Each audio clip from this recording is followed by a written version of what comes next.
Hello everybody, I'm being buried in L'Oreal Infallible Lip Paints. There's just so many, there's like 14 of these guys.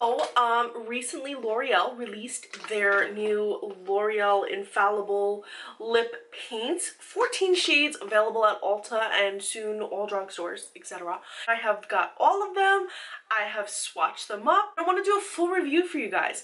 Now, since there are 14 shades and they're pretty much straightforward, I'm not going to be talking through each and every shade explaining the color because it's pretty much straightforward. But what I figured I would do for this review is I'm going to tell you everything you need to know about these products as I swatch them up. So, are you ready for some live lip swatches? Because here they come now. So the first thing I want to say about the L'Oreal Infallible Paints is that they remind me so much of the Maybelline Color Sensational Vivid Matte Liquid Lip Color. I don't mean that these are matte because the Maybelline Vivid Mattes were not matte either. I mean that in the fact that they apply in a very opaque, bold, lip glossy way. And they did a fantastic job in offering a different range of products. Now we have our everyday shades like Spicy Blush, Taupeless, Nude Star. We have our bolder shades like DIY Red, Orange Envy, Cool Coral. There are shades for the purple lovers like Lilac Lust and Violet Twist. There are shades for those that are super bold like Domineering Teal and Navy Spy.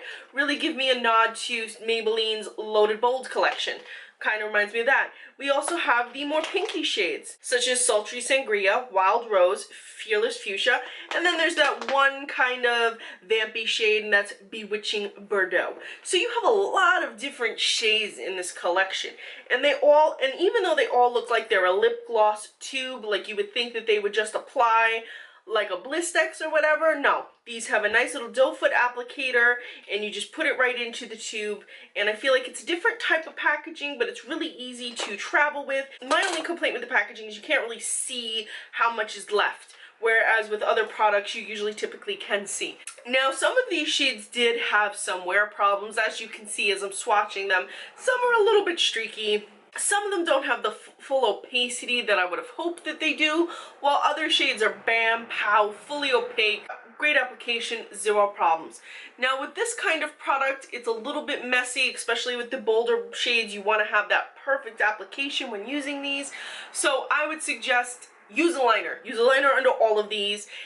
These shades do have a little bit of bleeding. They have a little bit of feathering, so you want to be careful with the application. Another thing worth noting is that they really don't last too long. They last maybe an hour to 3 hours, depending on the shade and depending on what you're doing. Treat these like a regular gloss, non-sticky. They do slip and slide around the lips a little bit.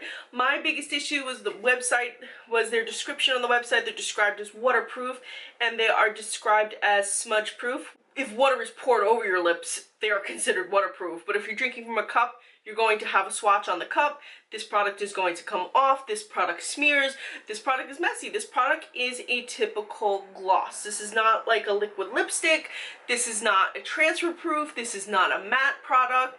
This is not any of those products that's meant to be long wearing. This is just a very opaque gloss. These do have a slight candy smell. It's most apparent when it's being applied on the lips, but it dissipates really quickly and it's not something you smell as you wear it. I really liked that this product didn't feel heavy on the lips. Like no matter how thick I applied it, it wasn't heavy. It was very easy to work with. It didn't drip all over the place, meaning the consistency was not too thick, but it also wasn't too thin. It was a nice Goldilocks consistency. It definitely has that going for it. I also like the shape of the doe foot applicator. It's not the typical doe foot applicator in that it has a little bit of indentation in the tip to really help hug your lips and get into the inner corner of your lips. You can use the tip of it to line your lips. You really have control with this product. Even the lightest shades, like the shade I thought I would have the most problem with, like Lilac Lust or Spicy Blush, those shades I really thought I would have a problem with, more so Lilac Lust, because light purples in the drugstore just never perform good. They didn't give me any problems. Like, they were really easy to apply. They were pretty opaque.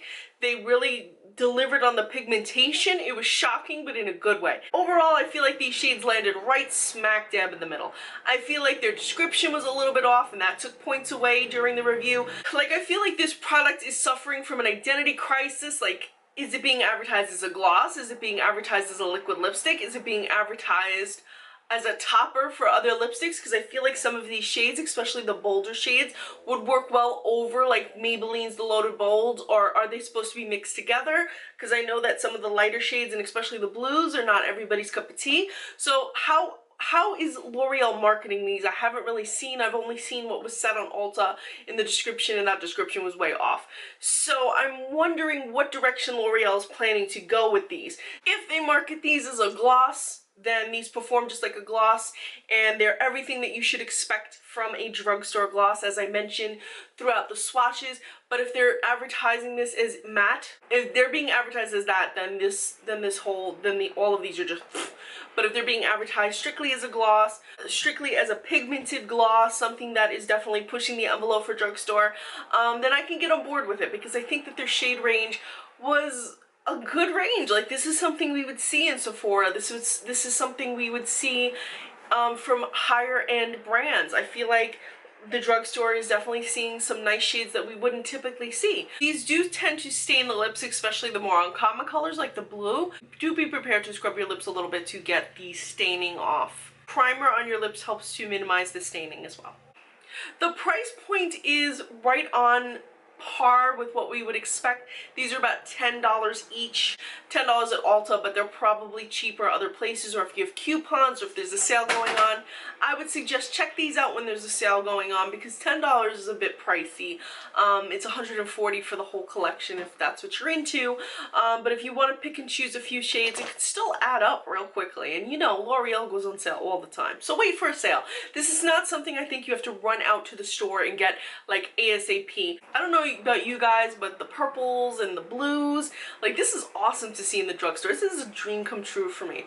A little bit of FYI, I am wearing a Navy Spy today on my lips. I did put a lip liner underneath, well, rather an eyeliner, because unless L'Oreal is coming out with liners to go with this, I had to use an eyeliner. So guys, have you tried out the L'Oreal Infallible paints? If you have, let me know what your experience has been with them. What shades did you pick up? Did you like it? Did you hate it? Did you return it? Did you keep it? Let me know in the comment section below. And if you're curious, I have filmed a tutorial on this whole look, and I will be leaving a link in the info section below, and also a link so that you can purchase any of these products from Ulta.com. As always guys, thank you so much for watching, and please be sure to follow me on Instagram. I'm Recycled Stardust.